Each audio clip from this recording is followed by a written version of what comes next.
Evening, assalamu alaikum, and welcome to everybody.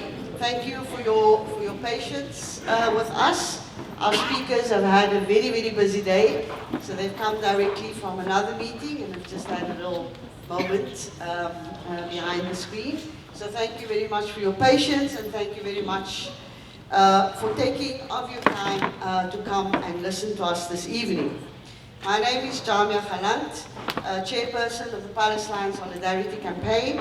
I've got with me my comrades from the PSC, Martin, Jansen, and Fatima Zahra, and of course our esteemed panelists and speakers, whom I will introduce as the evening goes along. First, we want to just put this mass rally, this meeting, into some context. In particular, the context of an ongoing genocide, ongoing repression and land dispossession, both in Gaza and in the West Bank. Gaza has taken on the headlines, but let us not forget that there's ongoing repression and land dispossession happening in the West Bank as we speak. At the same time, we're witnessing Western capitals rushing to recognize Palestine, and of course colonial powers seeking to impose their solutions on Palestinians. We gather here this evening to ask the real questions. How do we move forward, and on whose terms? We're currently witnessing a desperate attempt by the global Sumud flotilla to break the siege on Gaza and provide immediate humanitarian aid to the starving population of Gaza.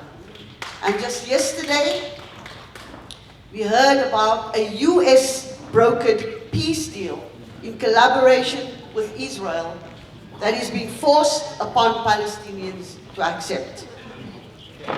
But what are the critical global actions and campaigns towards the full liberation of Palestine that we are required to do now? That we must amplify, participate in, and pressurize our own governments to implement? How can we succeed with global actions that seek to make Israel a pariah state of the world? Actions that say clearly we will not recognize, aid, or assist Israel's unlawful apartheid, genocide, occupation, and the denial of Palestinians' right to self-determination. What will it take to ensure a just and lawful resolution to the illegal occupation of Palestine? A resolution grounded in the inalienable rights of the Palestinian people to self-determination and the right to return. What do Palestinians themselves believe to be the most just solution? How do we push back against the ascendancy and influence of far-right, despotic, and fascist political formations fueled by and fueling the Zionist Hasbara, using anti-Semitism and lawfare as political tools of repression and silencing resistance? How can we succeed in imposing economic sanctions against Israel and all companies invested in maintaining Israel's illegal occupation, including its settlement enterprise and military operations?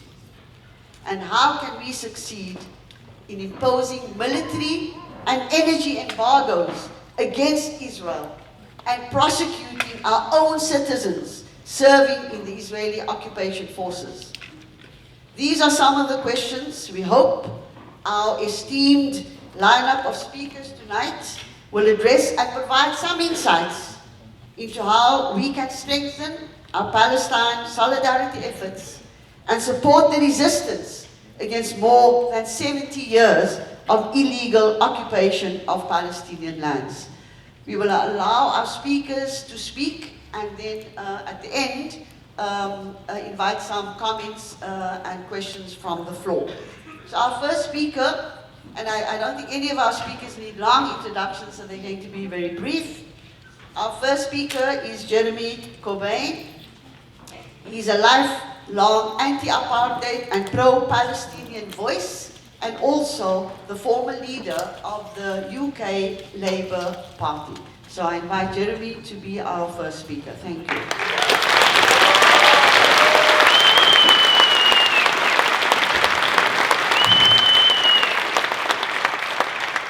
Thank you very, very much for the introduction, and thank you very much for inviting me here this evening to speak along with my colleagues.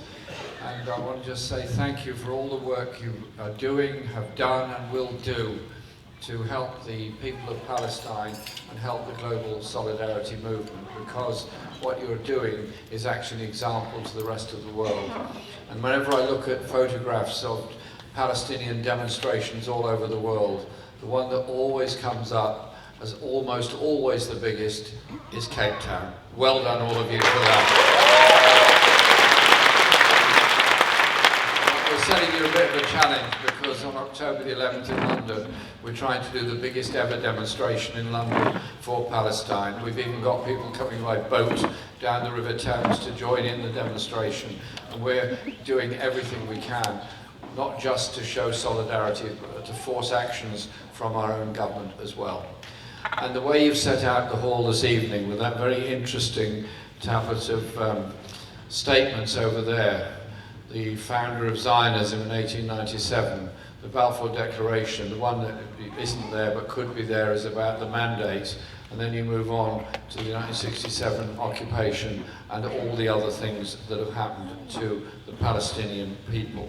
And so it is what we do in terms of pressure that is so important, political pressure in our own societies and on our governments. But we can only achieve that if we educate our friends, our neighbours and our population to the reality of the struggle and the need to engage with it. But in South Africa you have the unique experience of having suffered the vileness of the apartheid regime, and 1948 was of course when the National Party won that fateful election, but that was not the time apartheid started. It started long before that. It was intensified after 1948. And I was just reading Amina Karchalia's book about the growth of apartheid and the oppressive state in South Africa during all that period of the 1950s, 1960s and 1970s, when one oppressive piece of legislation came after another, Group Areas Act and all the rest of it. And you fought back against it. Many of us around the world did our best to act in solidarity with you, but we were always in awe and admiration of the bravery and the sacrifices you all made to overthrow the evils of the apartheid system. And sadly, you know this better than me, the origins of apartheid come from a Zionist racist ideology, the equivalent of what Israel is going through in many ways at the moment, but they're also, the effects of it are still there. And I must say, having not been in South Africa for quite a long time, I was quite shocked to see the still desperate levels of poverty amongst largely the African population in very poor housing. And you can see it when you come in on the plane to Cape Town. It's almost as if the Group Areas Act is still there. Showing those levels of poverty. And so whilst I absolutely congratulate South Africa on throwing off the yoke of apartheid and the bravery that went with it, and the determination to support the Palestinian people, I wish you well in the path to achieve greater social justice and greater opportunities for the young people, so that we build a world fit for the next generation. and coming together to support the Palestinian people is an education in itself, and that will generate political actions and political opportunities for the future. Because I want to just mention a few other things, if I may. When South Africa decided to mount the legal action at The Hague, at the International Court of Justice, under the Genocide Convention, I was amazed and delighted, because it seemed it was time to do it. It seemed to me that it was important to make that statement, and it was very important for the moral high ground that South Africa occupies to be able to mount that case. So I went to The Hague to listen to the presentation. It was truly brilliant, and it taught the whole world something about solidarity. I'm involved with Progressive International, which is an alliance of progressive organisations and governments and trade unions around the world, and we have obviously been very supportive of the South African government's application of the work they've done. We've also helped to develop the Hague Group of Nations, which are now a significant bloc within the United Nations of people who adhere to the principles of the ICJ and the ICC decisions, and it's important that we do that. And we held a conference in Bogota in Colombia to bring those groups together, and a very well organised meeting at last week's United Nations General Assembly. At the moment when Netanyahu got up to speak, the Hague Group thought it would be the ideal time for 30 nations of the Hague Group to meet together outside to show support for Palestine and not listen to the occupied killings. So they did absolutely just that. And that has helped to bring about that sense of global unity of how we deal with these things. But we all know the reality of it is this.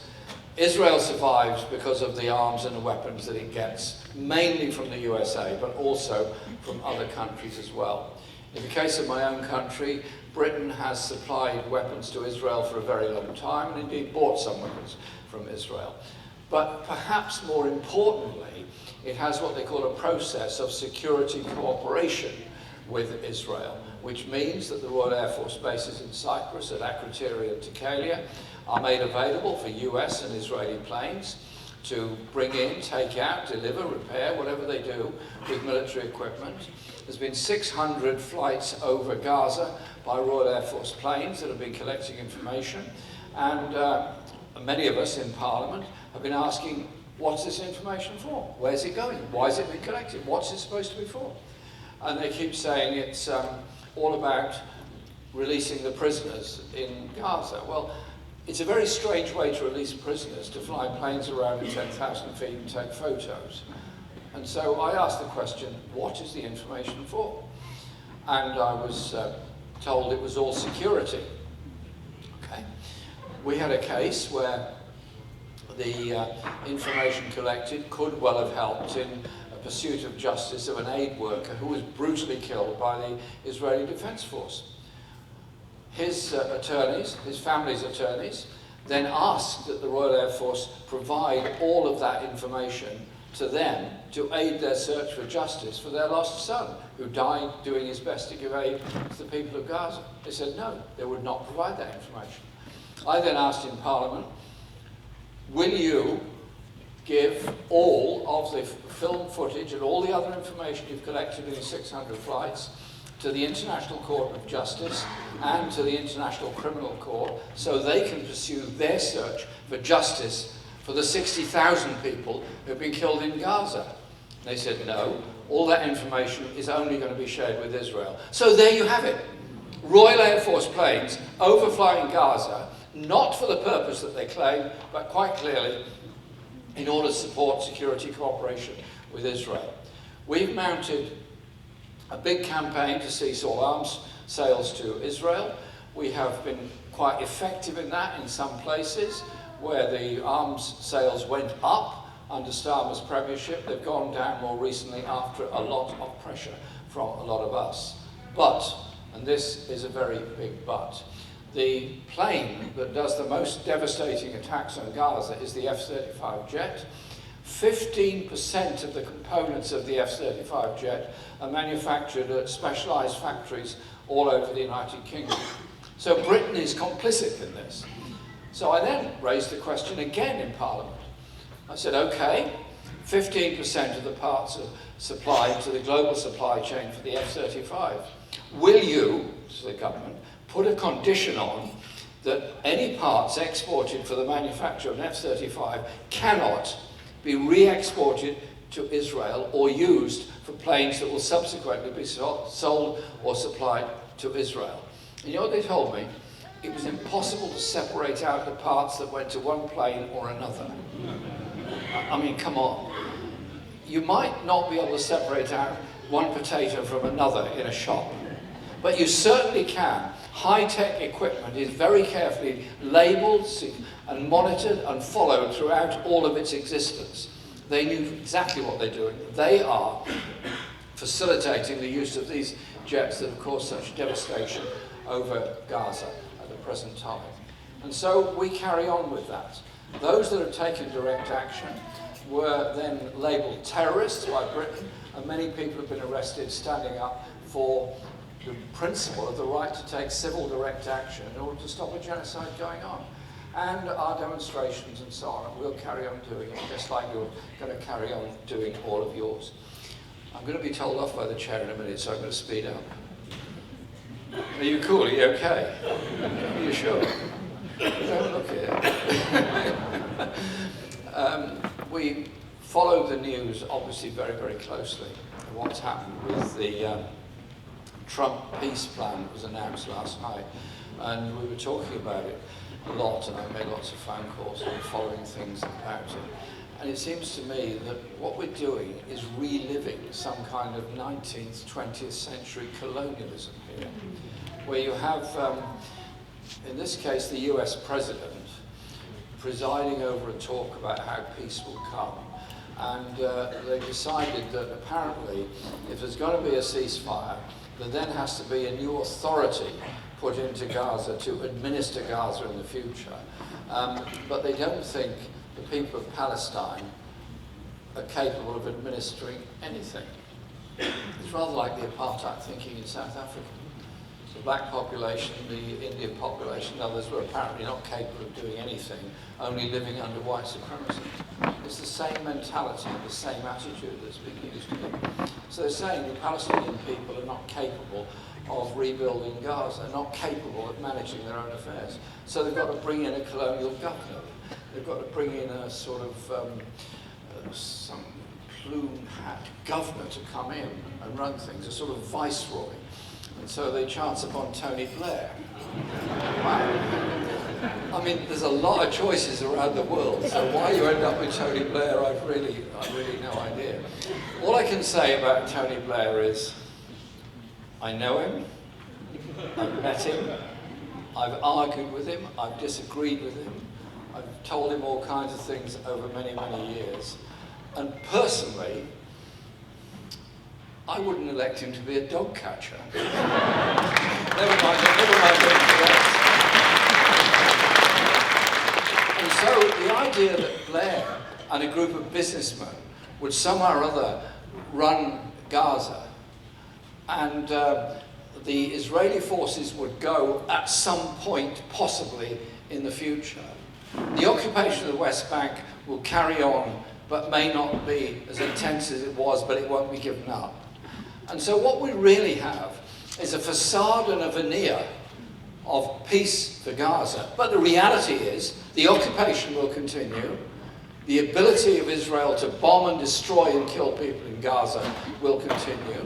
The wealth, the hydrocarbons and other things off the coast and the land will be taken and given to somebody else. And very generously, the Palestinian population of Gaza will be allowed to leave if they wish. The gate will be opened at Rafah so they can go somewhere else. Don't say where, don't say where, don't say how, just go. And so it seems to me that what we have is just another piece of colonialism in the decision on this. The only things that matter are these. One, the withdrawal of all Israeli forces from Gaza and the West Bank.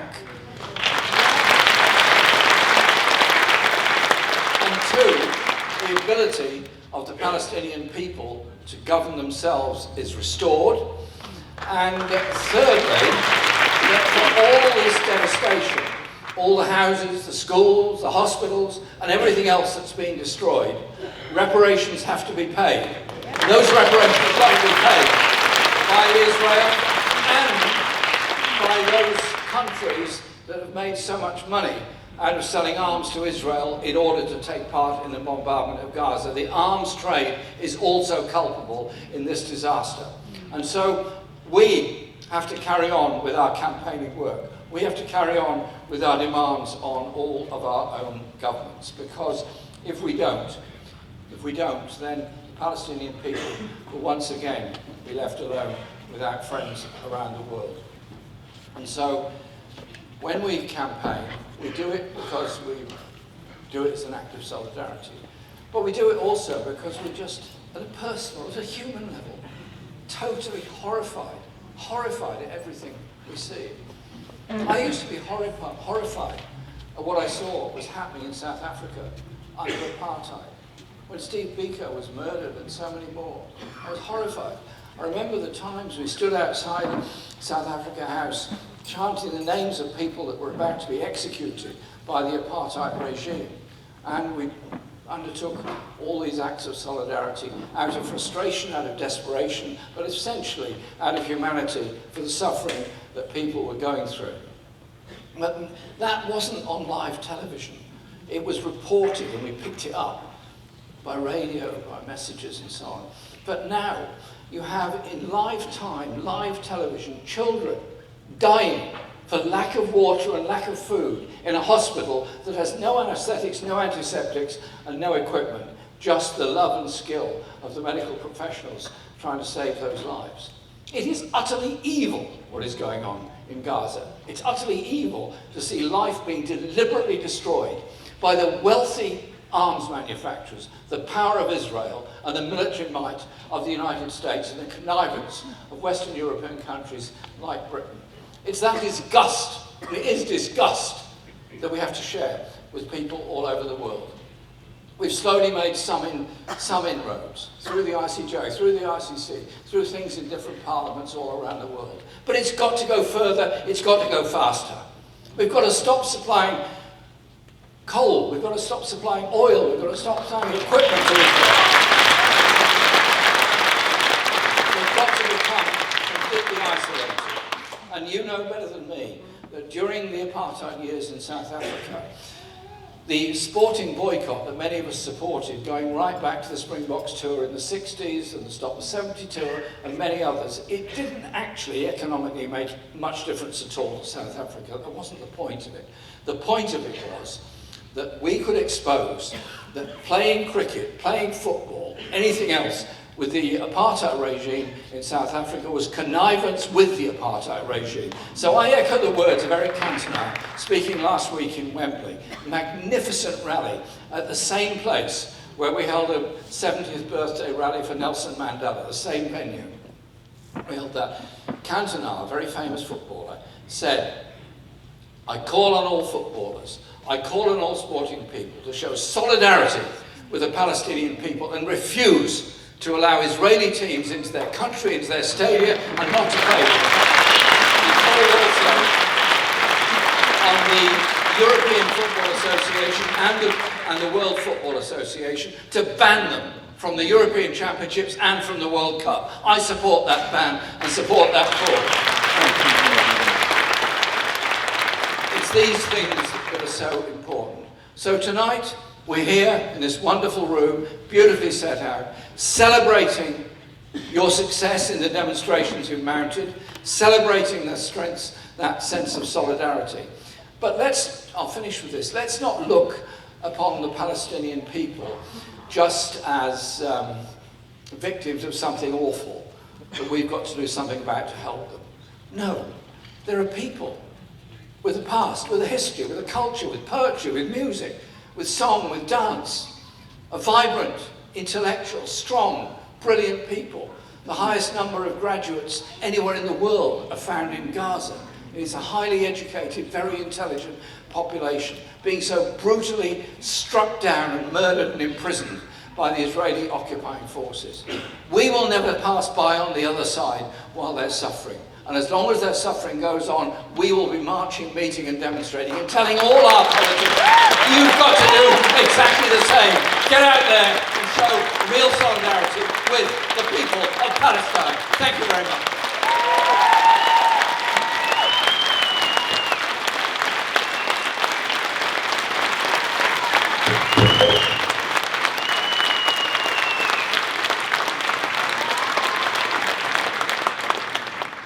Thank you very much, Jeremy. I'm just going to hand over to co-chair to do some additional announcement. Firstly, I want to say thank you to Mr. Corbyn for being a long time leading voice of reason, for recognizing apartheid and upholding human rights, not only when it becomes popular 2 years down the line after countless lives have been lost. And thank you to everybody who's come out on a Tuesday night. It's not always easy in the middle of the week, in the middle of work, middle of raising kids, to get out and come sit in a room, but you are here. And that is so important because it's people who push governments to do better. We can be happy about our ICJ case, but our government can and should be doing more.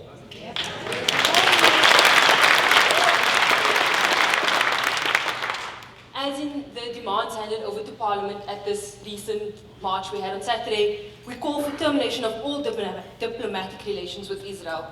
We call for economic suspension of all relations, including coal sales. And importantly, we need to outlaw Zionism and recognize it as a form of racial supremacy and apartheid. So how do you, as common South Africans, ensure our government does the right thing? You show up at events like this. You listen, you educate, you inform yourself so that you can have the facts when coming to a debate. And then you show up some more. For example, places like our weekly pickets outside Cape Union Mart, outside Cavendish Square, Waterfront, and Canal Walk. We've got weekly bridge pickets where we are showing our solidarity. We have pickets outside of our mosques and places of institutions. For tonight, what you can do is sign our petition and signing up your support against our case against Cape Union Mart. You can join our Backer Buddy and contribute to our funding of lawfare that is attacking our free speech in South Africa. We are trying to be silent, or they are trying to silence us, and we need to protect our freedom of speech. But we, as the PSC, cannot do it alone. We need all of your help so that we can defend all South Africans and all human rights. Furthermore, for the rest of the week, our delegation is going to be around Cape Town. So if you have not gotten enough tonight, you are welcome to come again. And if you have a friend who hasn't here come tonight, bring them with. Tomorrow they will be at UCT from 4 to 6 p.m. And on Thursday, back at UCT again from 4 to 5:30 p.m. Dr. Barghouti will be giving the Jumu'ah lecture at Gatesville Mosque. And then next week, we will be having a separate lecture, the Salaji Memorial Lecture, also at UCT on the 9th of October, looking at global solidarity. So we advise you, come out in your masses, educate yourself, and make a difference and stand up for the rights of all South Africans and all people around the world, including Palestinians, because they are human and not just Palestinians as the rest of the world try to make them out to be. Thank you.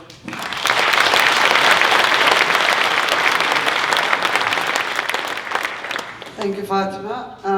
I'd like now to invite our second speaker, Youmna El Sayed. He's a Palestinian correspondent for Al Jazeera, also an advocate for human rights and Palestine. Many people know her voice, know her face, and we are very, very pleased to have her with us in person this evening to talk particularly, as many of you know, journalism as journalists have been under attack, but more than anything, we have fought back against the narratives that are being spread around the world, particularly through Western media, and journalists have a critical role to play in doing that. So thank you, Youmna.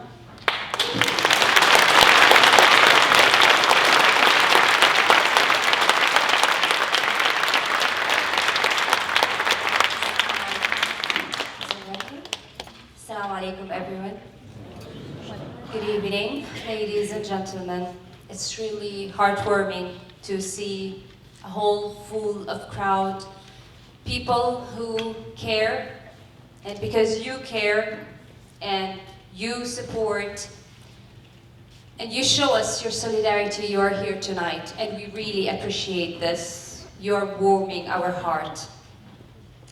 Tonight, I stand before you, not only as a journalist, not only as a Palestinian, not only as a mother, but as a witness. As a witness to one of the greatest crimes of our time. I stand carrying the weight of Gaza, as a resident of Gaza. The screams of its children, the tears of its mothers, and the courage of its fathers. What is happening in Gaza is a well-planned genocide. It's a systematic, deliberate destruction of a people, my people, while the world watches silently and has been watching and has allowed it to happen for 2 years now. I have walked through the streets of Gaza that no longer exist today. Streets that once held markets, laughter, life, are now reduced to rubble. I have seen families obliterated in a single second. A home of 3 generations completely wiped out by a single missile. I have reported from hospitals that were overwhelmed by innocent, wounded children. Their tiny bodies torn apart. As journalists, we needed to inform, we needed to document. We had to collect those pictures. We had to show the world. Not because it was easy for us, but because we were hoping that this world would wake up, excuse me, and stop this genocide.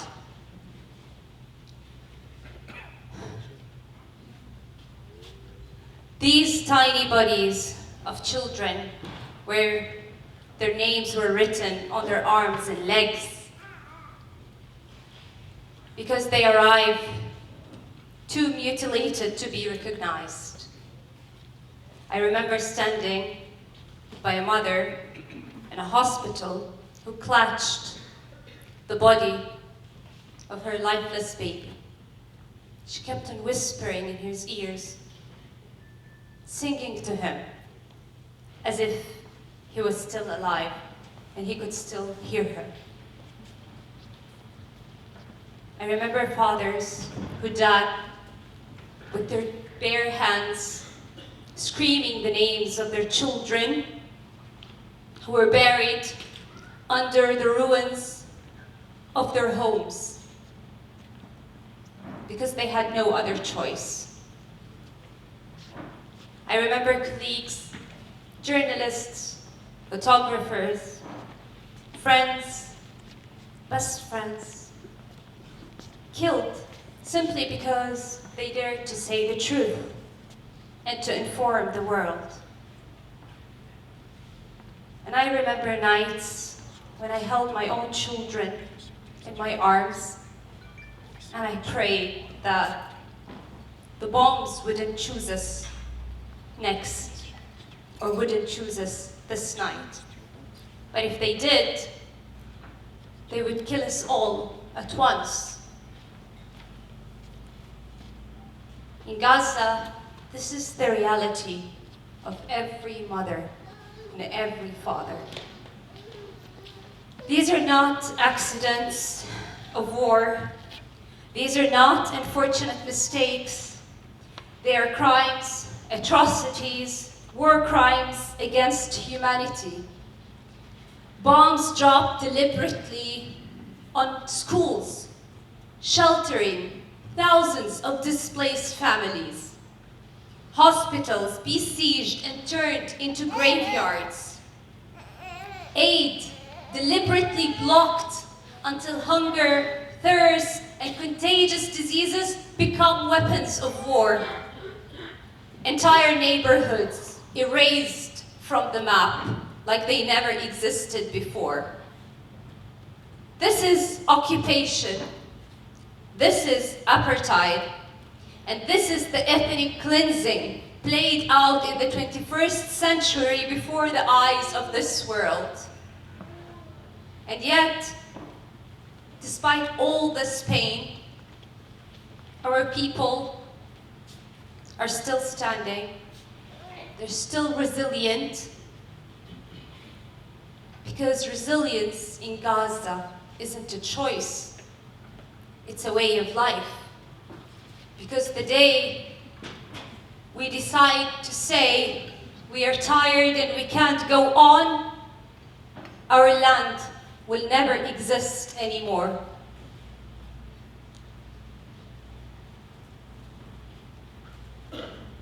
Even as days pass by and homes are reduced to dust, Palestinians open their hearts to those who have lost more.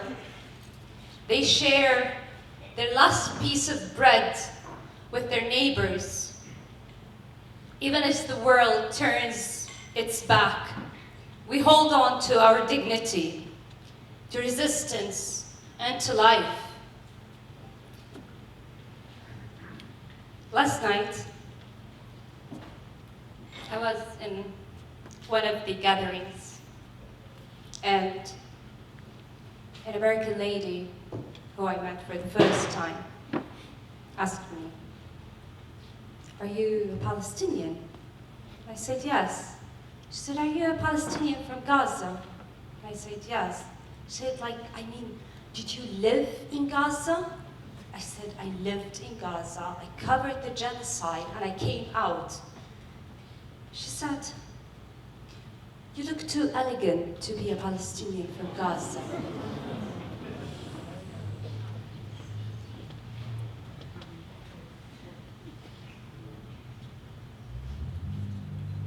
Of course, I can't explain to you how I felt. But I told her, "I think you're too ignorant to know about the women of Gaza."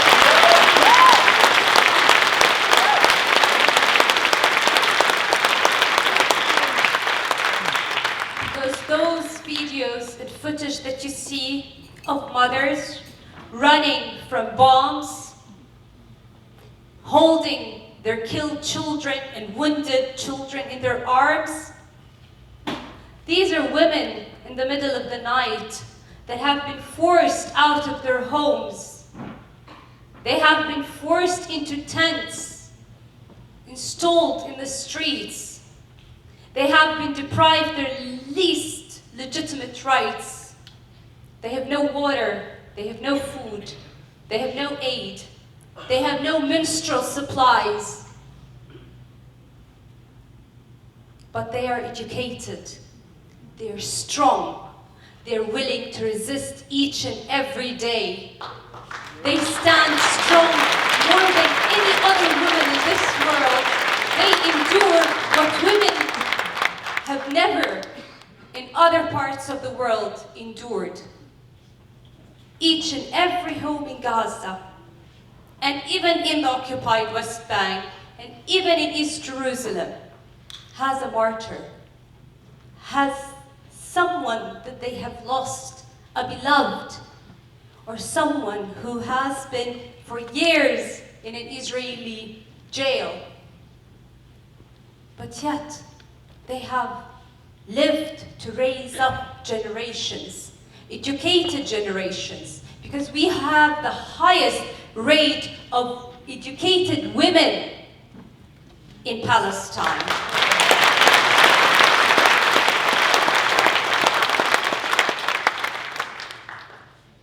Please never forget that Palestinians are not numbers. We're not statics. Behind every number of those thousands that have been killed and injured is a name, a story, a family, a dream, a boy who dreamt to grow up to be a doctor, or a girl who dreamt to be a teacher, a mother who sang every night to her children, a father who worked 3 jobs to provide bread for his family. All gone. Not because of some tragic accident, but because the Israeli occupation made a choice to erase them. And the world, too often, has chosen silence.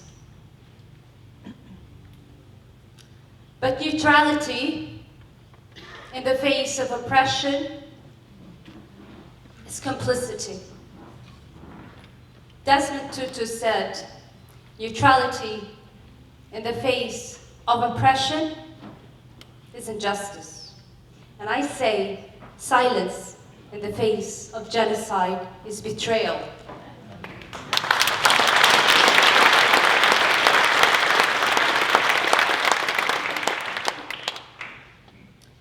The Israeli occupation has lasted for decades.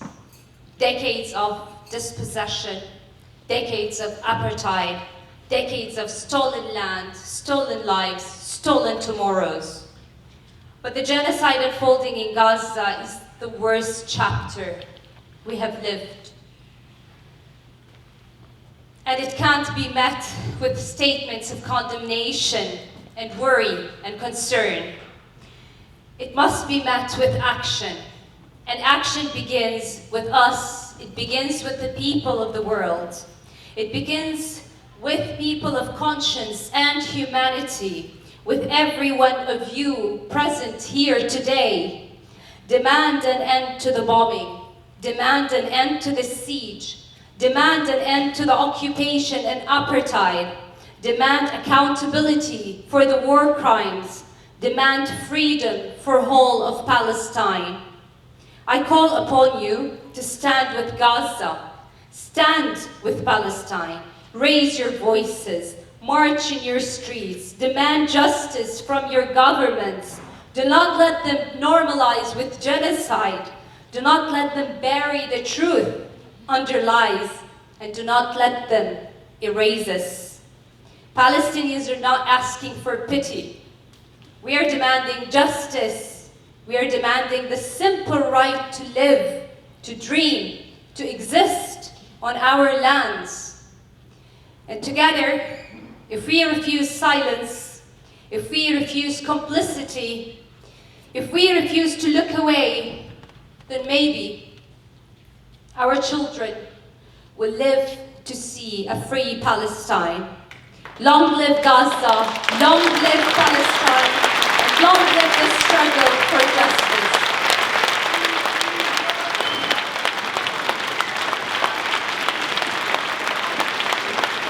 Free Palestine! Free Palestine!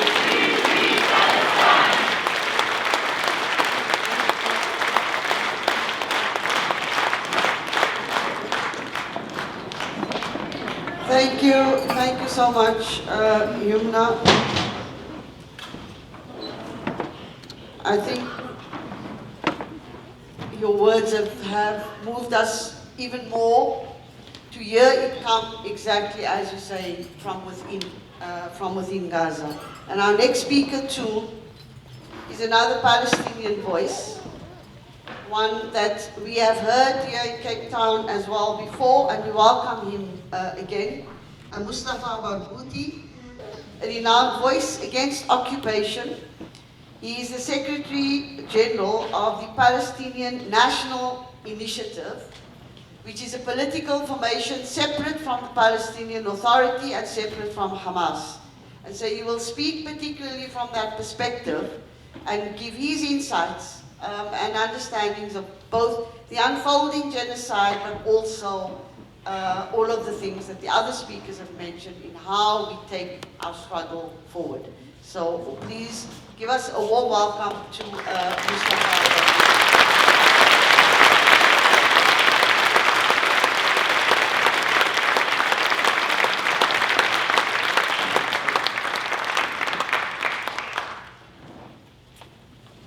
Assalamu alaikum wa rahmatullah.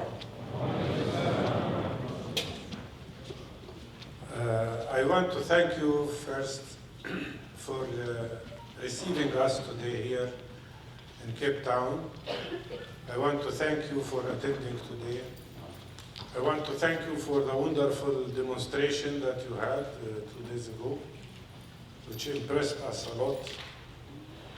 And we are not surprised to see all this solidarity in South Africa. Because if there are people in this world who understand our struggle more than any other people, it would be definitely the people of South Africa. Because you suffered from the same settler colonialism. You suffered from the same system of vicious apartheid. You suffered from the same system of discrimination, inhuman discrimination. You suffered from white supremacy, and we are suffering now, strange enough, from Jewish supremacy in Palestine. So you understand better than anybody else what we go through.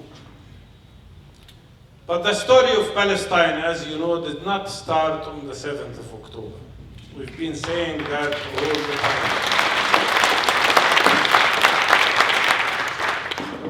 The story started more than 100 years ago, when we had to struggle against, ironically, the British colonialism, and then against the Zionist conspiracy.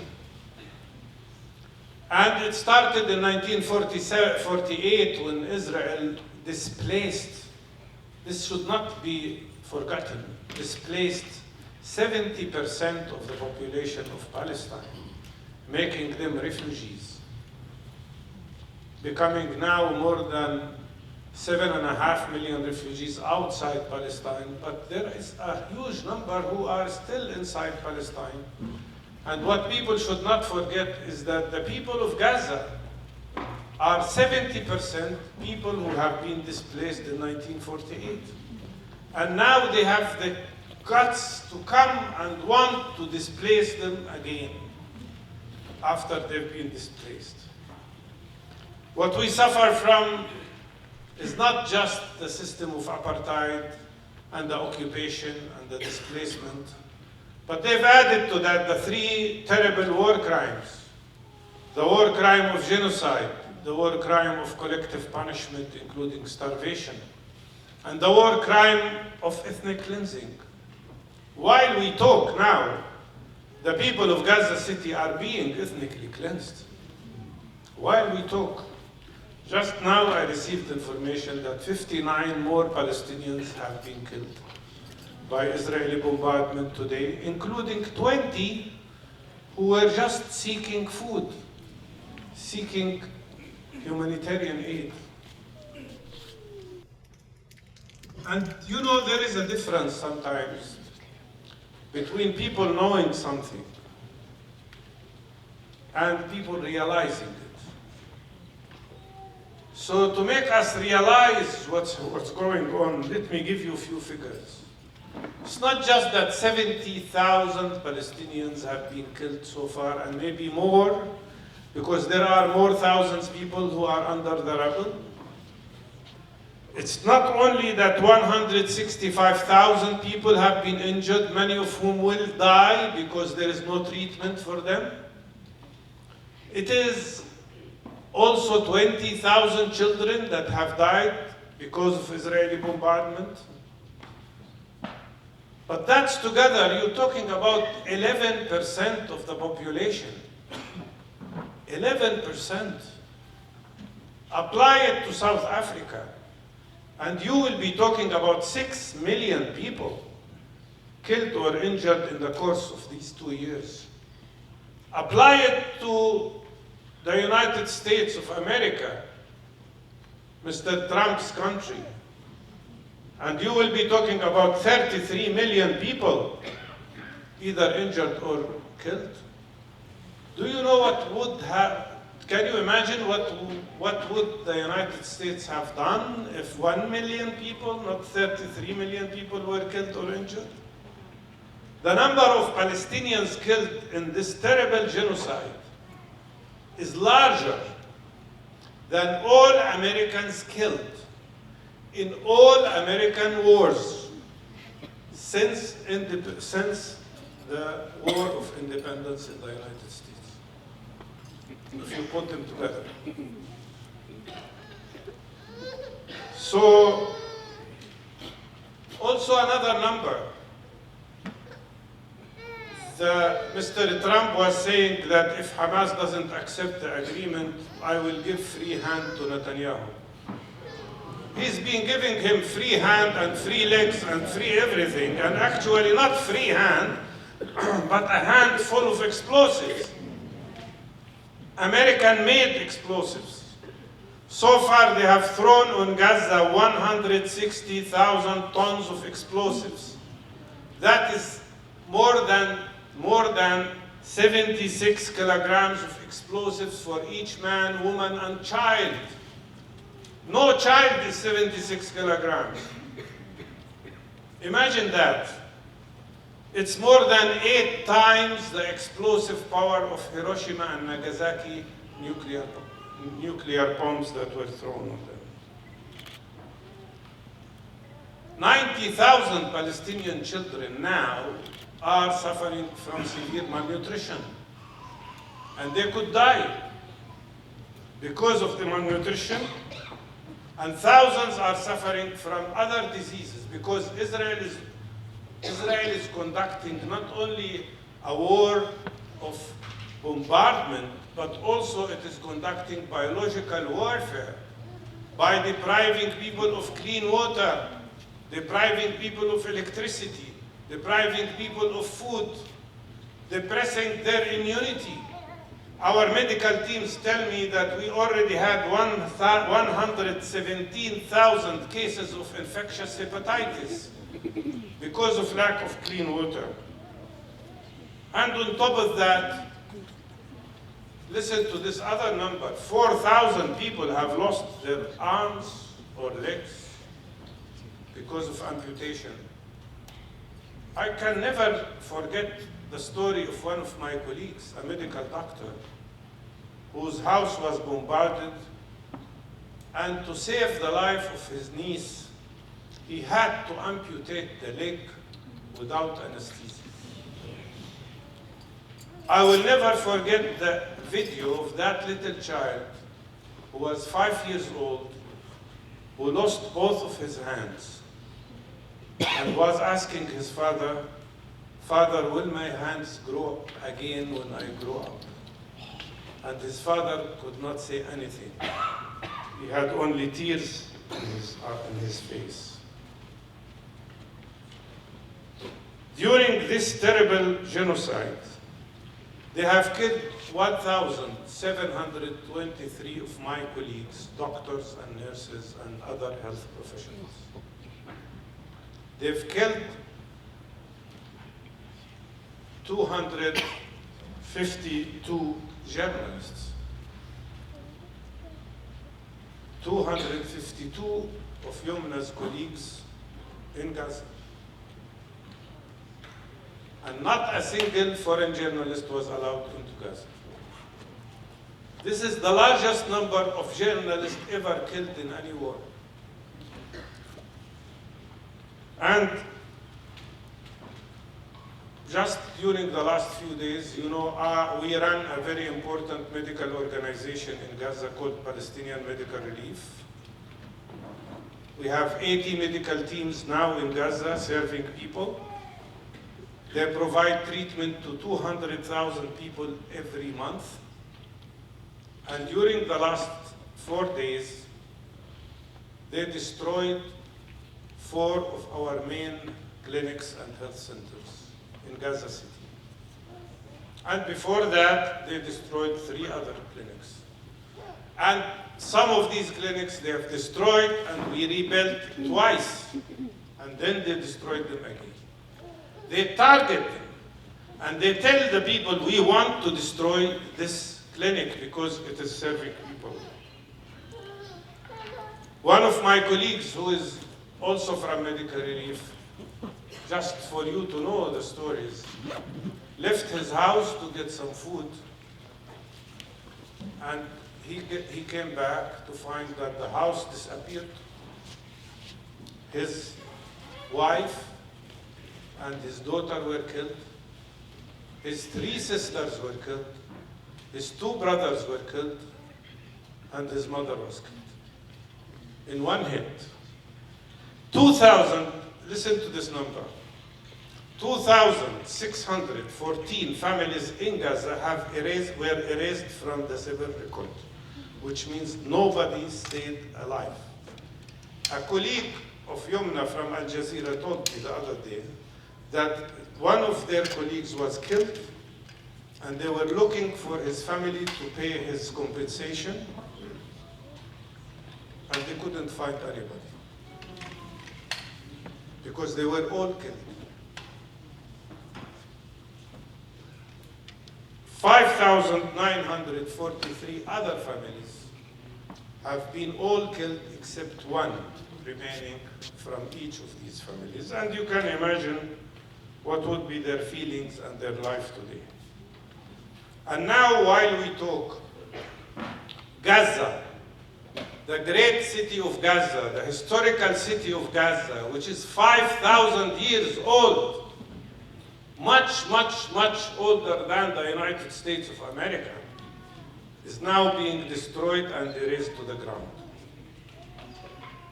House by house, neighborhood by neighborhood, and so on, like Jabalia and Beit Hanun and Beit Lahia and Rafah were also erased to the ground.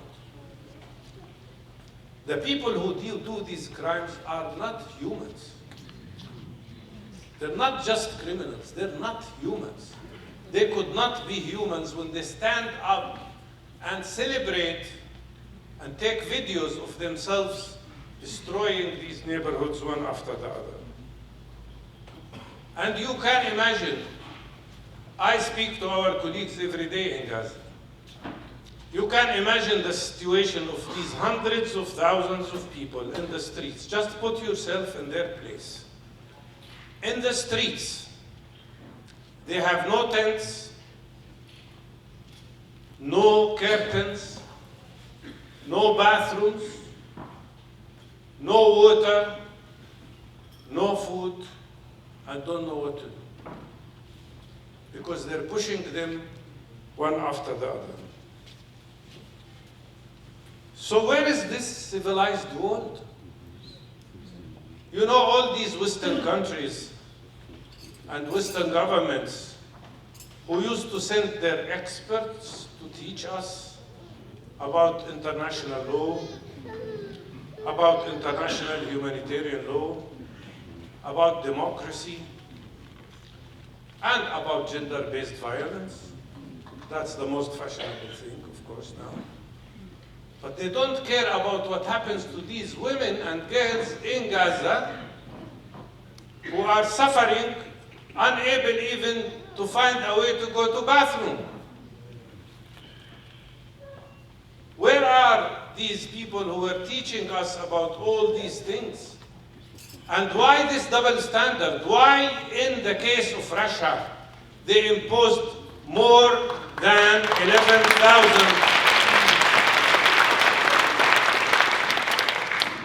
11,000 sanctions in less than 2 months, and not a single sanction after 77 years of this oppression we are subjected to?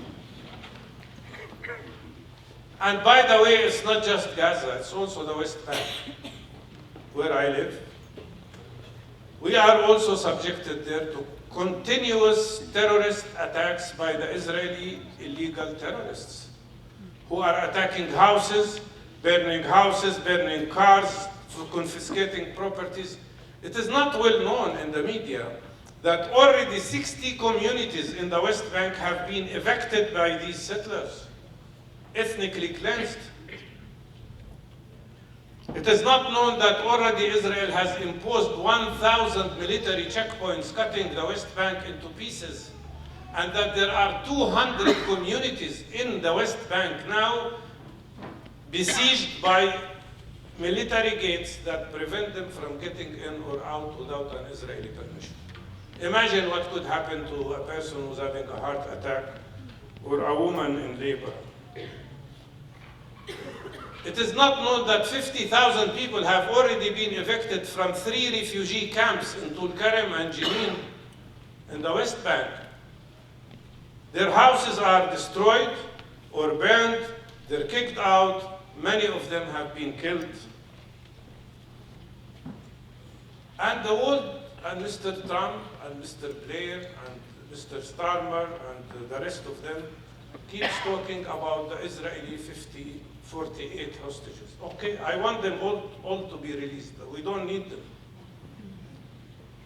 But why none of them ever mentions the 14,000 Palestinian hostages in Israeli jail? Why they don't say a word about the 400 children who are kept in Israeli jails as hostages, because they are hostages? Why they don't say a word about the fact that Israel is imprisoning, imagine, 552 bodies of Palestinians. Some of them have been imprisoned, the bodies, since 56 years. Some of them, 33 of them, are prisoners who died in jail and who are kept imprisoned, because their bodies are kept imprisoned till they should finish their term. What country in the world does that? A mother from Jenin told me, and she had a child who was 15 years old, who was shot, and then his body was taken and imprisoned for more than 3 years. She told me, all I want is a grave to cry at. This suffering is not mentioned in most of the international media. Nobody speaks about my relative and colleague, Youmna El Barghouti, who was in jail for 45 years. And he was released recently in the exchange of prisoners, but was deported to Egypt. His wife, who's a fantastic woman, an activist who struggled hard to release the prisoners, his wife is now prevented from leaving the West Bank to meet her husband that she didn't see for 11 years. This kind of torture is beyond description. And these people are also speaking about the greater Israel. It's not just Palestine that they want. The Israeli soldiers in Gaza, by the way, put on their shoulders the map of greater Israel. What is greater Israel? It includes all of the West Bank, all of Gaza Strip, all of Jordan, all of Lebanon, two-thirds of Syria, half of Iraq, all of Kuwait, half of Saudi Arabia, and half of Egypt. And when Netanyahu was asked about the vision of greater Israel, he said, yes, he agrees with that. This is the kind of people we are dealing with. And this is the kind of oppression we are subjected to. And now comes this agreement by Mr. Trump. He calls it a peace plan. There is nothing peaceful about this peace plan, because this whole plan does not mention for once the occupation that should be finished or ended. does not speak about the right of Palestinians to have a state of their own, does not speak about the right of self-determination. And it is full, I know you want to know about it, it's full of mines. Each mine could explode everything. For example, it says that there will be some withdrawal, but it's not clear when and where. And the maps they shows that the Israeli army will remain in Gaza for a very long time. And Netanyahu yesterday said, yes, we will stay in most of Gaza. There is no guarantee in this agreement that once Netanyahu gets his captives, he will not reactivate the war. And he says that he keeps to himself the decision of deciding whether something would be necessary to reactivate the war. And Trump supports him. There is nothing in that agreement that gives the people the right to end the occupation completely of Gaza. And more than that, they bring in this most stupid idea, strange idea, of bringing a foreign body to rule our people in Gaza. Separating Gaza from the West Bank. Why Blair? Why Trump even? By which law they want to rule our lives, and by which law they want to substitute partially the Israeli occupation with another foreign occupation. They have to know that that is not acceptable, and we will not accept a new colonialism in Palestine.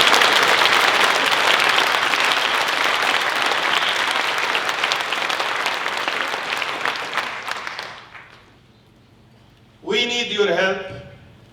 Yes, I do agree with what was said by our comrades here, and brothers and sisters. We need your help more. And what we need is to enhance and increase the boycott, divestment, sanctions in South Africa.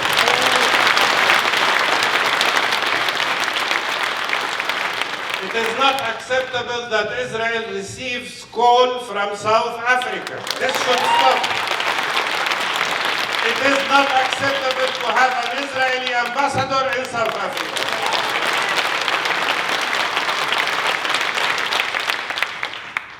And it is not acceptable in any way to have any relations with them. And we salute and will continue to appreciate the role that South Africa has played in taking Israel to the International Court of Justice.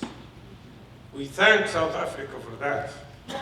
But we want you to continue to be in the avant-garde, because today, one of the things that should not happen, because of this agreement, the new agreement that Trump is proposing, regardless of what Hamas decides, and regardless, anything that can stop the war is needed.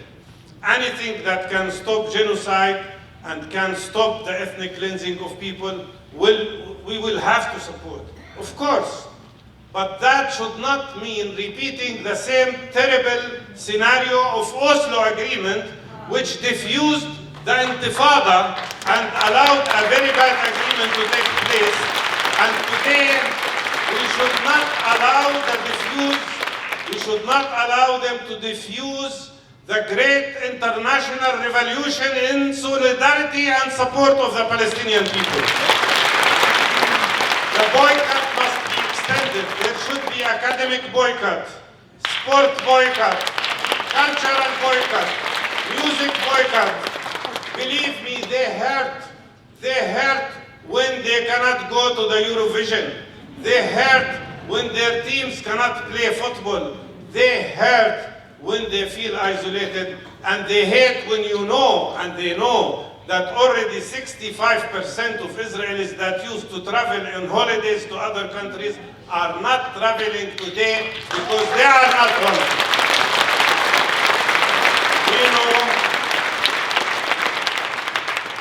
know that that's what brought South African apartheid system down. And that's exactly what we should use and do. And that's why, please, don't be busy with what's happening to this agreement. Concentrate on continuing our struggle and concentrate on continuing our solidarity, because the goal is not only to stop the war, the goal is to end occupation and end apartheid.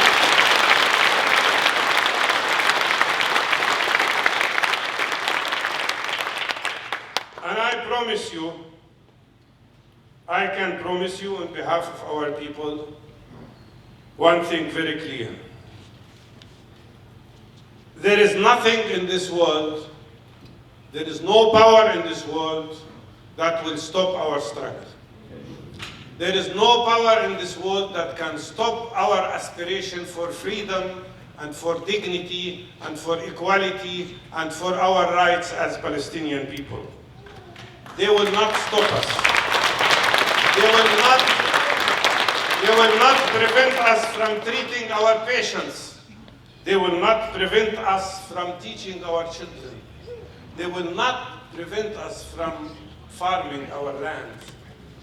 And they will not be able to stop us. We will rebuild, I promise you, we will rebuild every house that was demolished. We will rebuild every clinic that was destroyed. We will rebuild every school that they have damaged. And like you have succeeded and overcome the oppression, we will also, with your help, with your wonderful solidarity, we will also overcome. Amanda! Free, free Palestine!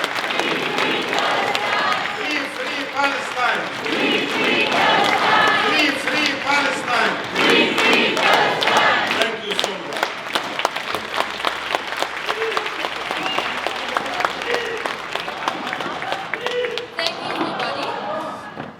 As a healthcare worker myself, it's a great privilege to stand next to Dr. Barghouti. Many people say healthcare and politics should not mix, and I find those people completely morally devoid. From our side as South Africans, how we can support healthcare workers in this, join the TIVA boycott. Go to your pharmacy, say you do not want medication dispensed by the TIVA pharmaceutical company, which aids the apartheid, excludes Palestinians from access to treatment, and make sure that your brands do not support genocide. On Thursday, Healthcare Workers for Palestine is having protests outside 18 hospitals in South Africa. Find the healthcare workers on social media, find the closest hospital, and stand in solidarity, because the Western Cape Department of Health is threatening disciplinary action to people who are employed by the Department of Health if they spend their lunch hour in solidarity. So we need non-healthcare workers to stand with us and say, you support everybody's right to freedom of speech and to support the Palestinians. And to support the Palestinians, on that note, we've got a message from participants on the Global Samud Flotilla, and Mr. Corbyn is going to read it out for us. Thank you very much. And just while the others were speaking, I just texted our friends on the flotilla to ask how things are. And I asked my friend David Adler to send me a message, and he's written this one now. Dear friends and comrades, our flotilla has now reached the red zone. At any moment, our humanitarian mission and its humble vessels may be attacked by Israeli forces in flagrant violation of international law, risking, in the words of one menacing Israeli official, our life and property. But we're not afraid. As you, South African comrades, have already shown us the way, you've shown us that apartheid can only be dismantled through acts of courage, large and small, even in the darkest moments, when the hope for liberation feels to be flickering away. We carry with us that history of resistance as wind at our backs, wind that now carries us to the shores of Gaza, and if it must be, into confrontation with the state of Israel that has shown no mercy and no conscience in its ruthless implementation of genocide against the Palestinian people. From the flotilla, And on behalf of the 500 participants gathered together in it from 45 countries across the world, I send you my love, solidarity, and thank you for all the support you've given to this great gathering of global conscience on the Mediterranean Sea.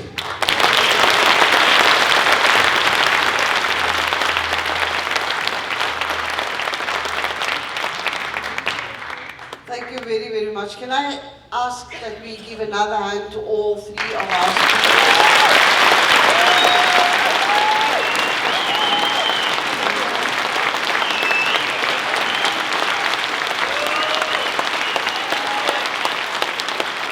Free Palestine.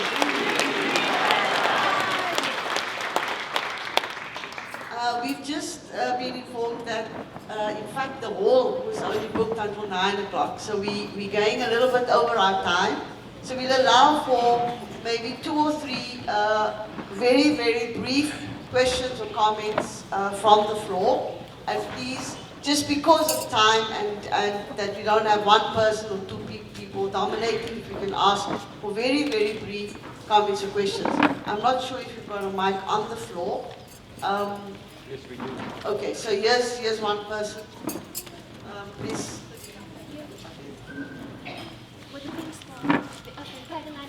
Good evening, everybody. Assalamu alaikum wa rahmatullahi wa barakatuh. My name is Saira Abada, and I serve on the National Assembly of the South African government.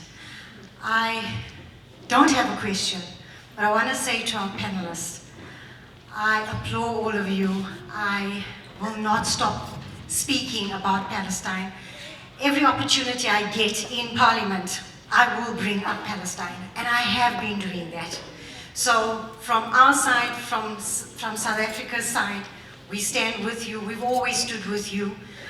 We thank Palestine for standing with us when we went through our hardships and our torments.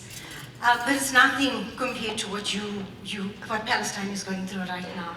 So I just want to assure you, me, standing here today, a humble servant, I will continue the fight. I will continue doing this. I will continue bringing Palestine to Parliament and ensure that the coal is stopped, that the Israeli embassy is gone, that we make sure that we don't get more people here from Israel. That is my stand for you guys. Thank you. Thank you very much.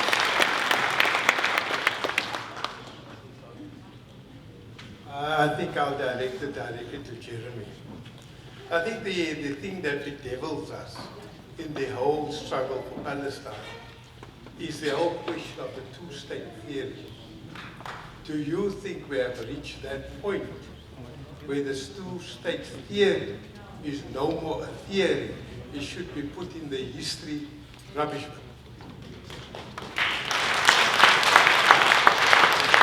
Thank you. That is a question perhaps our speakers can reflect on briefly. Is there one more question that anybody has? Burning question? Okay, so I'm going to ask perhaps Jeremy and Mustafa to share. Assalamu alaikum. I just want to ask regarding what I heard now recently is from Bibi and Donald Tusk from the United States, is that they're busy now, they're so afraid of us on the media, they want to buy now TikTok and X. What do you comment from you on that side?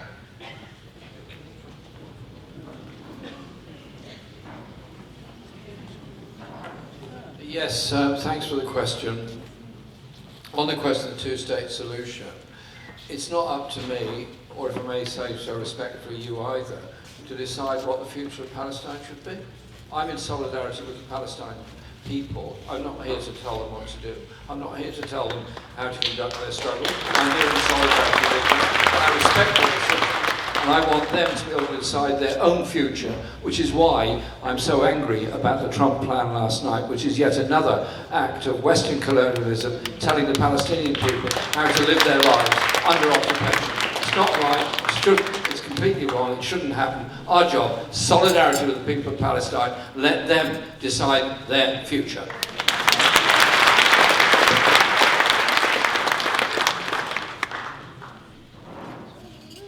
I can comment on two states. Thank you, Jeremy. Look, originally we, the Palestinians, wanted one democratic state. That was the slogan of the PLO, as you remember. One democratic state with equal rights for everybody. And you have a very good example of that. I know it's not perfect, you know, I know you have achieved political freedom, you still have to achieve a lot of economic freedom, it's understood. But you are free people, and equal people, and one person, one vote. That's a very important thing. That's what we wanted for Palestine. And then the whole Western world kept pressuring us that we should accept two-state solution because it's the best compromise and it's the only way to go ahead. And the PLO changed its plan and accepted the idea of two-state solution, although it's unjust. Even the whole partition plan, which gave us 44% of Palestine, not 22% being the West Bank and Gaza, even that was not just at the time, because when the partition plan was approved in 1947, we already owned, we had owned 82% of the land. And still they passed that law. Anyhow, Palestinians, I'm talking about the majority, I'm talking about the PLO, accepted the two-state solution. But who blocked it? Israel. Who stopped it? It's the Israeli side, not the Palestinian side. And one of the main conclusions we've come to, at least the political group I am with, is two very important things. That what happened with Oslo Agreement and what happened after Oslo Agreement is that we all discovered that there are two illusions that we should get rid of, because they are illusions. The first illusion is that the Zionist movement agrees with a compromise. They don't want compromise. And the second illusion is that the United States of America could be a mediator between us and the Israelis. These are two illusions that prevailed for a very long time, unfortunately, and some Palestinians still believe in them. A small, tiny minority. So the question is the following. There are now, at this very moment, without talking about the right of Palestinian refugees to return, which is a right, according to the UN resolution, without that even, there are 7.3 million Palestinians on the land of historic Palestine, versus 7.1 million Jewish people. So we are almost equal, or we are a little bit more. So what can be the solution? Two states, the Israelis refuse. The Israeli government refuses. The Israeli establishment refuses. Unfortunately, now the Israeli public refuses. One democratic state, they also refuse. So what's the solution? For them, it's ethnic cleansing. And this will never happen. We will never allow it. We will never leave our country. We will never leave Palestine. And because of that, they passed this law, which is called state-nation law, which says that the right of self-determination on the land of historic Palestine is exclusive for Jewish people. That's the law they passed before the 7th of October, by the way. And before the 7th of October, for your information, in September, before October, Netanyahu stood in the United Nations and raised the map of Israel that included the whole of the West Bank and the whole of Gaza. So it's not we who stopped the two-state solution from happening. But now we say, if we speak about a real solution and a real freedom, there can be nothing but not only ending occupation, but also ending the whole settler colonial regime and the settler colonial culture. I know it's a long way. I know it's a long struggle, and that's what we've been talking about during the last 2 days about this new plan. But I was saying, yes, it's a long struggle, yeah, but we will not stop till we achieve our rights. And when they put in Trump's plan, what they say is, one of the anchors from BBC said to me, yeah, but in the point number 19, they say something about self-determination. What do they say in the point number 19? They say that if the Palestinian Authority is reformed, of course not democratically reformed as it should be, but is reformed to be a security sub-agent for Israel, and if Palestinians show goodwill, and if this happens, and if this, that, there might be, not there will be, there might be a path to the possibility of self-determination. No, thank you, Mr. Trump. We will get our self-determination by ourselves.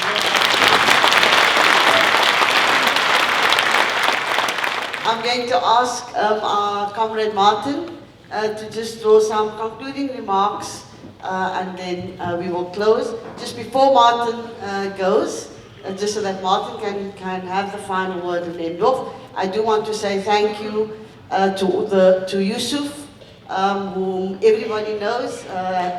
He's declined to take the stage tonight, but he is around. To Yusuf, Chikde, and all of the team that helped him set up the stage, set up the hall. Rani, Ridwan, Aisha, Razmi, everybody, thank you so much for once again being there for us and giving of your time. So over to Martin. Thanks, Chair. Comrades, bear with us. A few important concluding remarks. The first one relates to Trump's peace plan. I think it will be wrong of us just to dismiss this as some mad scheme by a madman. We need to take it very, very seriously. There are serious implications. And the first one is, the main one is that Palestinians were not consulted at all, including Hamas. The problem we have at the moment is that Israel, for nearly 2 years, has been bombing, massacring, starving Palestinians to death. It is quite clear that well over 100,000 Palestinians are dead, and there's daily sufferings, and there's daily massacres. So on the one hand, what has happened is that Trump and Netanyahu, and very importantly what we need to note, is that every single regime of the Middle East, every single one, including Turkey, all of them are supporting this plan. So the question is, what are we to read from that? Because that's quite unusual. Because at times, for example, Turkey used to consider itself as a powerful force in the Middle East that at times didn't always agree and accept the dictates of the USA. This time, what's interesting is that all of them have accepted readily within a matter of days. So that's the one issue that we need to consider when we look at the balance of forces around this question of the peace plan. The other side of it, which Trump has clearly threatened, is that if Hamas does not accept this, or if the Palestinians doesn't accept this, then Bibi will have his full consent to finish the job. Now, comrades, we've been for 2 years of extreme genocidal action. What does it actually mean to finish the job? So, what is Hamas going to do? What are their options? So if you look, our main objective for the past 2 years has been to stop the genocide. That is our #1 priority. And I'm sure by now it's the case for the majority of people all over the world, and certainly Hamas as well.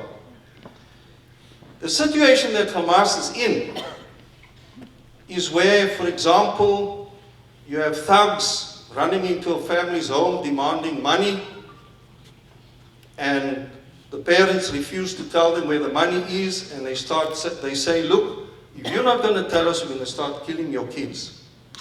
It's a similar kind of situation. So what Hamas faces now is that if they don't agree to this fraudulent peace plan, it means the bombardment, the starvation is going to continue. So this is the problem that they have. So the question that we're faced with, is it feasible, is it possible that to stop the genocide, there's any possibility, despite all these issues with this fraudulent peace plan, that Hamas could have a conditional acceptance of this peace plan? Conditional acceptance. In other words, they're not forfeiting all the historical rights, human rights, democratic rights, the right to return, the right to live in peace, equal rights for all in the historic land of Palestine. So that's a big question that the Palestinians need to engage with, and we need to engage with. And we need guidance from the comrades in Palestine. So that's the first consideration. Comrades, the second thing is that, and it's all related, my view, and I'm hoping it's the Palestinians' view, is that we are witnessing the beginning of a new global international political era. In other words, not the New World Order, if you remember 1990, neoliberalism, becoming a global force, the collapse of the Soviet Union, etc. But I think we are witnessing a new political order.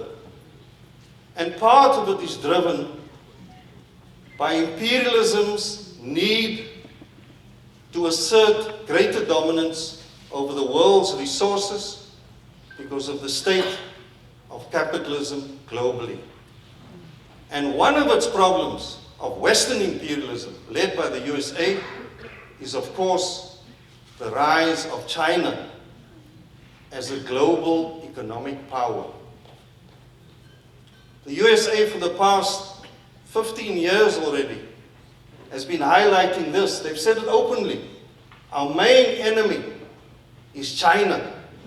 Yet China poses no political threat to them at all. The bottom line is, it's the economics. The power of China as a global economic power. And what we know from history is that political power follows economic power. And this is the main concern of the USA.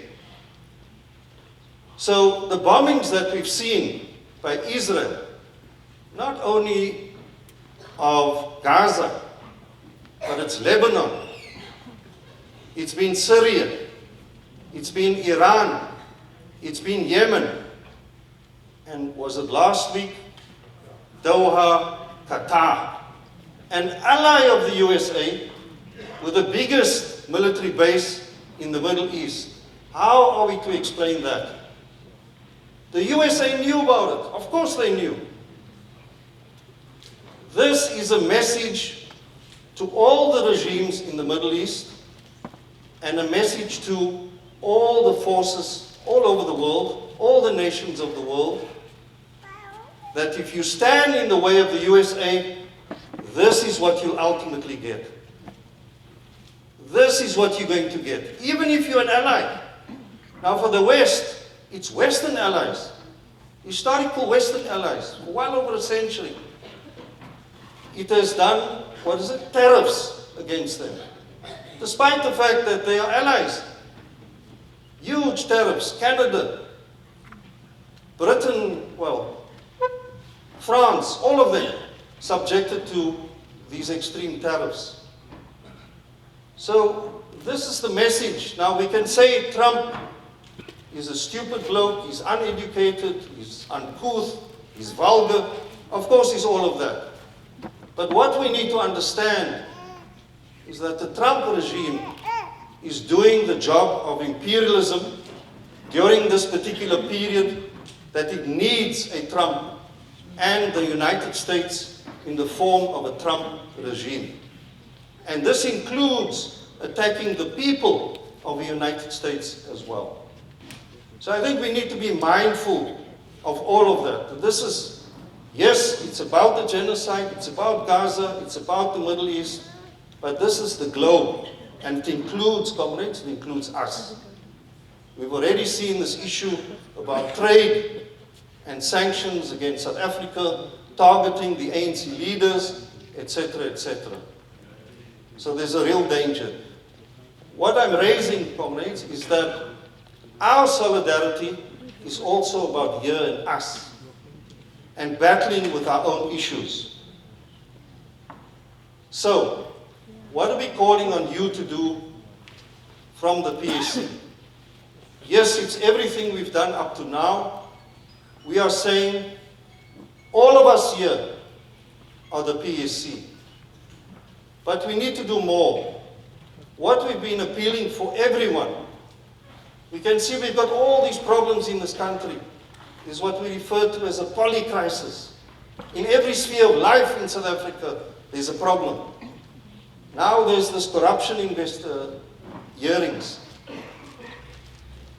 We just go down the N2, we can see what the townships look like.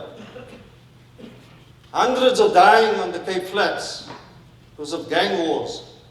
Poverty is extreme. Poverty is extreme. Here, right here in Cape Town. So what we are saying as part of our solidarity work is that we need to build organization. The kinds of organization we had in the 1980s. Because as a famous revolutionary once said, Russian Revolution, he said, without organization, the working class, the people, are nothing. In other words, if you don't have organization and you don't have wealth, which the other side has, then you're nothing. So comrades, the first important thing is to get organized. The tragedy about our country is that those of us, many of us here, veterans of the struggle, we fail to hand over the baton to the new generation, the youth. And so our youth, politically I would say, not all of them of course, but as a generation of youth, are kind of lost politically. But it's not too late to repair that. It's not too late. And out of necessity, we have to do that. So that's our task. Then I want to ask Comrade Jeremy Corbyn, firstly to say that your political initiative is an inspiration for us as well. It's precisely what we need in South Africa. We need a political alternative. Certainly from my side, I can't see any of those parties in Parliament representing the genuine interest of the people of this country.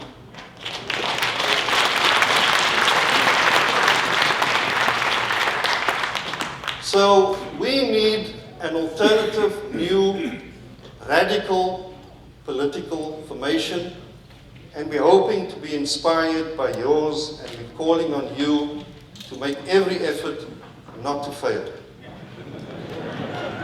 Not to fail. So, and I don't say this lightly, because I think there's an element of political depression in this country by many of us, right? So we need some good examples. Sure, I agree, not just South Africa. So we need some positive examples of what can be done to oppose the status quo politically. Then to Comrade Mustafa. One of the weaknesses, or two actually, of the solidarity movement, not only in South Africa, but globally, is that we lack global international coordination. The Zionists are amazingly coordinated. You can see how they operate in this country. They say exactly the same things that Netanyahu says, right? The same lawfare tactics, and we are subject to that, by the way, Cape Union Mark, costing us a lot of money to defend ourselves. So they are coordinated globally. We are not. So we're calling on our Palestinian comrades to assist in ensuring that we are globally coordinated, very much like the ANC did in the 70s and 80s, especially with the anti-apartheid movement. That was one of the strengths. The second thing we're requesting, Comrade Mustafa, is that we don't have any political guidance from our Palestinian comrades. The point you made about we cannot determine what the Palestinians must do, that's precisely the thing. We need the guidance of the Palestinian comrades as to what their program is, what is your political program, and how do we support you, and what should we do.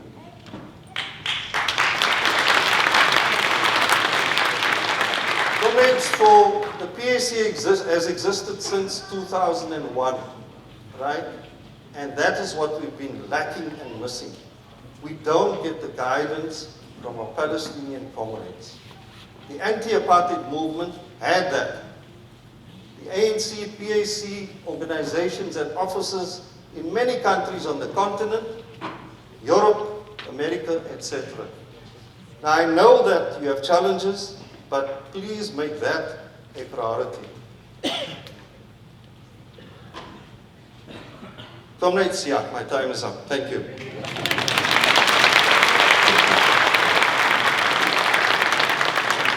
Thank you, Martin. It was going to be the last word, but Mustafa would like to say two things.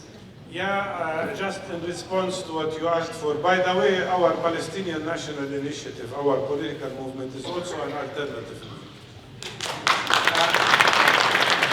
And it is succeeding. So, but I do understand the need. It's very, very clear.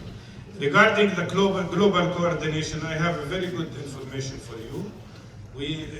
Me and Jeremy Corbyn and many other people, just recently, less than 2 months ago, we declared the establishment of Global Alliance for Palestine, which includes already 65 solidarity movements in 25 countries, including some from South Africa as well.